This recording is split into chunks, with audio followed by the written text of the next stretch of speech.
denganku?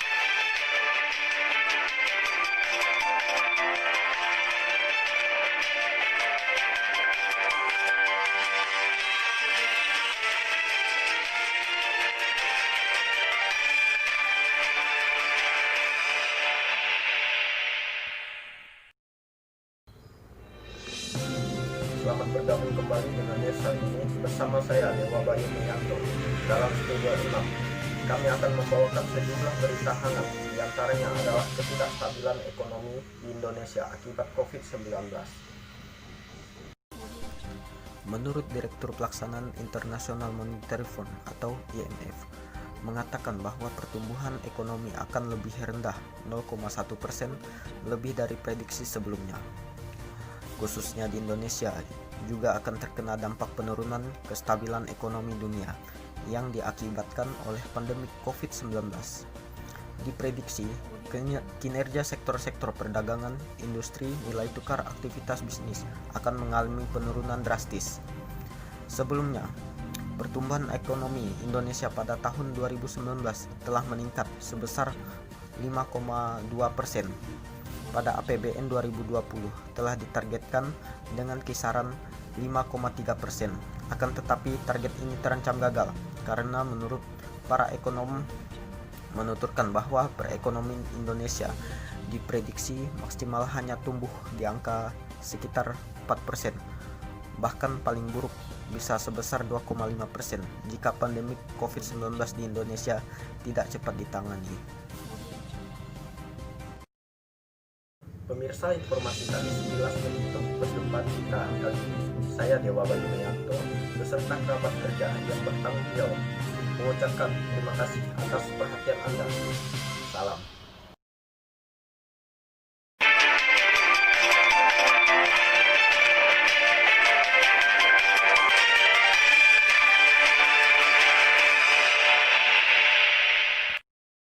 Assalamualaikum warahmatullahi wabarakatuh. Kembali dengan saya, yaitu Deva Savitri. Saya akan membawa berita tentang dampak COVID-19 terhadap pendidikan anak. Di sini, saat ini dunia sedang digegerkan oleh virus corona atau COVID-19, tak terkecuali di Indonesia. Pemerintah Indonesia telah mengambil sejumlah kebijakan untuk memutuskan penularan COVID-19. Kebijakan utama adalah memprioritaskan kesehatan, keselamatan rakyat. Indonesia meliburkan seluruh aktivitas pendidikan.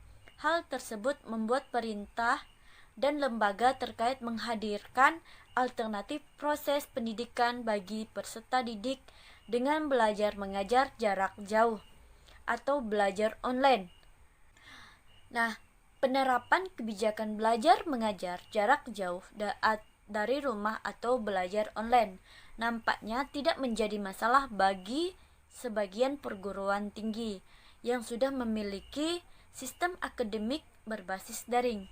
Menjadi masalah baginya sebagian perguruan tinggi yang lainnya tidak memiliki sistem akses tersebut seperti sistem akses internet.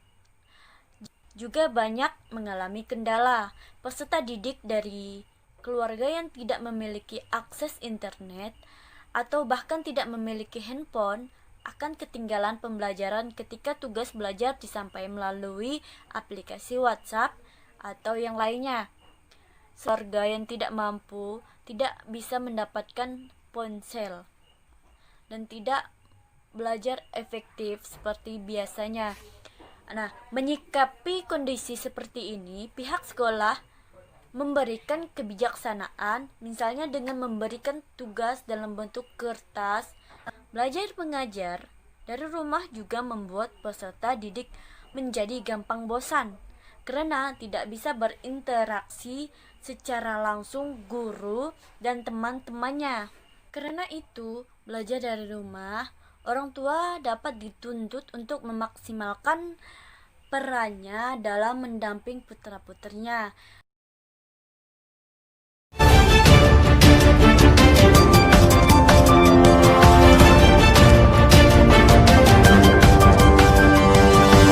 Audio Jungle.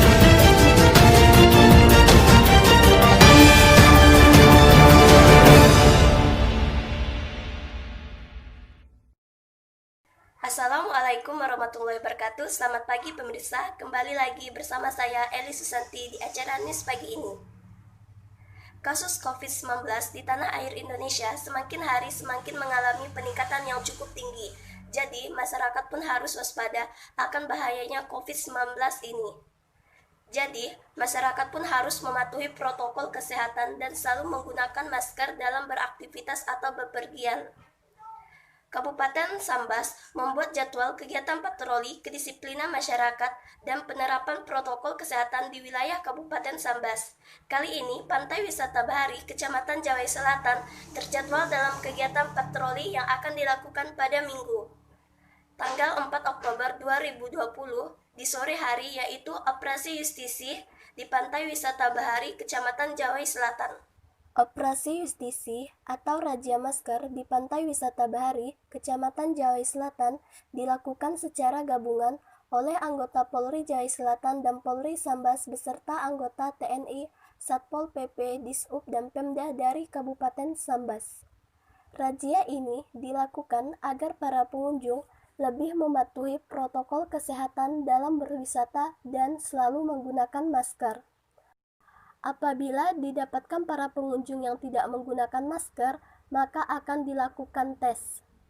Akan tetapi, pada razia masker kali ini tidak didapatkan pengunjung yang melanggar protokol kesehatan. Hal ini disebabkan sepinya para pengunjung di Pantai Wisata Bahari, Kecamatan Jawai Selatan pada minggu ini. Sehingga tidak banyak pengunjung yang hadir dan tidak seperti minggu sebelumnya yang selalu dipadati oleh para pengunjung dari daerah manapun, baik dari kalangan anak-anak, remaja, dewasa, dan tua. Dan salah satu sepinya pengunjung karena cuaca pada sore hari tidak mendukung, karena saat ingin melakukan razia masker, hujan pun turun, sehingga sedikit pengunjung yang berdatangan untuk berwisata. Ada sedikitnya pengunjung, mereka telah mematuhi protokol kesehatan dengan menggunakan masker. Berita tersebut menutup perjumpaan kita pada hari ini bersama saya Eli Susanti melaporkan. Inilah News Pagi selanjutnya yang akan dilanjutkan oleh rekan saya dari Studio 4 memberitahukan informasi seputar COVID-19. Assalamualaikum warahmatullahi wabarakatuh dan selamat pagi.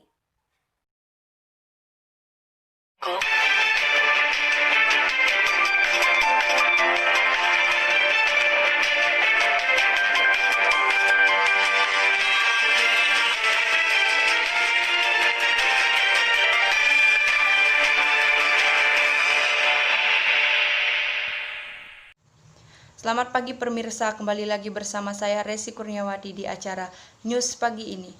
Kamura 30 September 2020, Desa Kamura melakukan acara adat tolak bala dikarenakan saat ini dunia sedang terguncang dengan situasi keterpurukan, yaitu adanya virus corona. Salah satu negara yang terjangkit virus corona adalah Indonesia. Beberapa daerah kini juga sudah banyak yang terjangkit. Salah satunya adalah Kampung Kamura. Kampung Kamura merupakan wilayah terpencil di Kecamatan Simpang 2 Kabupaten Ketapang.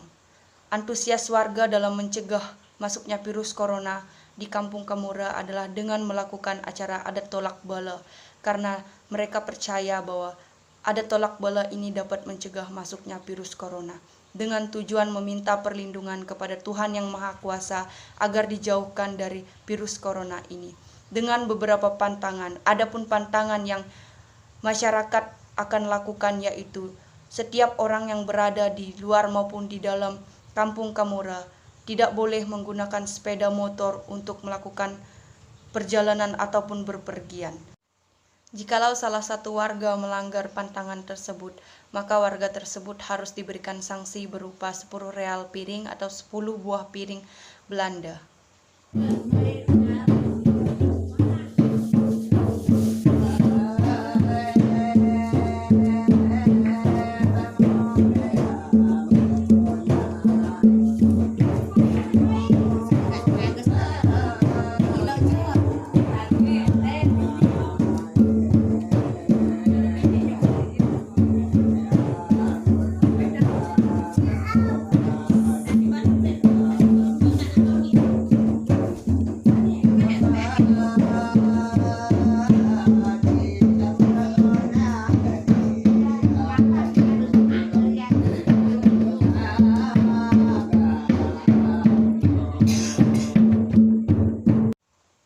Berita tersebut menutupi perjumpaan kita pada hari ini. Bersama saya Resi Kurniawati melaporkan.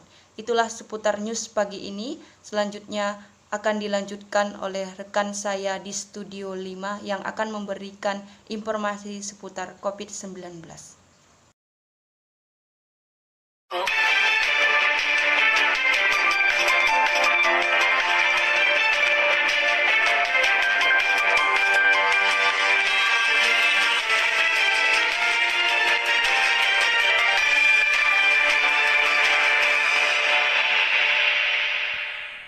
Pemirsa, kembali lagi bersama kami di News, kembali hadir di sela-sela aktivitas Anda.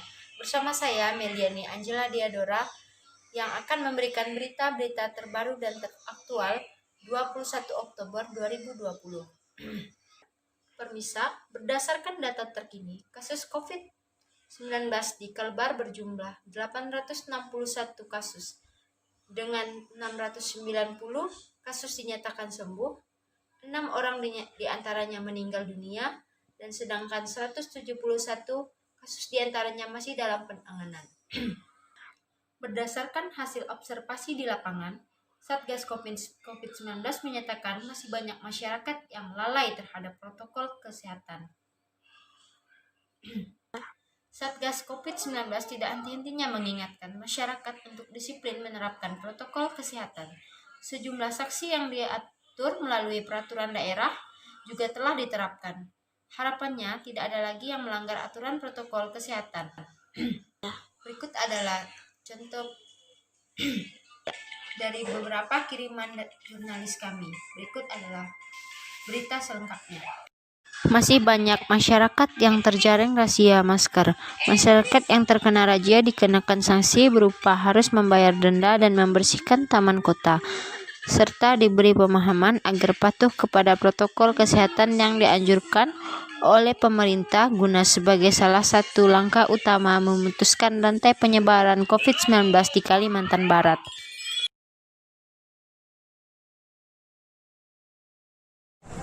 Amin. Ada razia masker dari petugasan kepolisian sama Satpol PP di Sari Kacang Gajah Mada.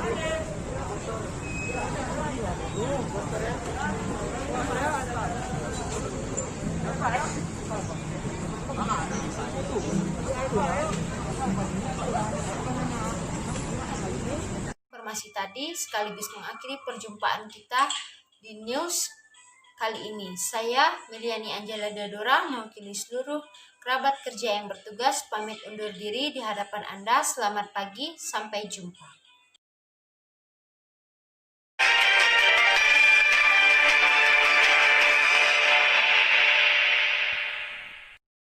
Selamat pagi pemirsa, terima kasih kepada rekan-rekan saya yang berada di studio sebelumnya karena sudah menyampaikan beberapa informasi mengenai COVID-19. Saya, Florenciana Pika Kristiana, yang akan menemani Anda pada hari ini dalam beberapa menit ke depan di acara news yang akan menyajikan info-info terkini dan teraktual. Meskipun COVID-19 belum berakhir, namun kita dituntut untuk bisa beradaptasi sambil tetap menjaga kesehatan tubuh dan mental di tengah pandemi ini. Alhasil, saat ini aktivitas sudah berjalan seperti biasanya. Namun, ada beberapa tantangan yang harus dihadapi masyarakat saat menjalankan kehidupan era new normal ini, yaitu dengan selalu menggunakan masker saat bepergian kemanapun, karena penggunaan masker ini bisa memperlambat serta mencegah penyebaran virus dari satu orang ke orang lainnya. Selanjutnya, masyarakat juga harus disarankan mencuci tangan, karena saat beraktivitas di luar rumah di era new normal ini, berisiko terpapar virus dan kuman. Karena itu, kita harus selalu mencuci tangan saat menyentuh apapun, dan bila perlu membawa hand sanitizer dari rumah. Lalu langkah yang selanjutnya yaitu harus selalu menjaga jarak dan hindari keramaian, karena kita tidak pernah tahu siapa orang di luar sana yang membawa virus ini, karena kita tidak bisa membedakan orang tersebut pada saat mereka terinfeksi virus ini.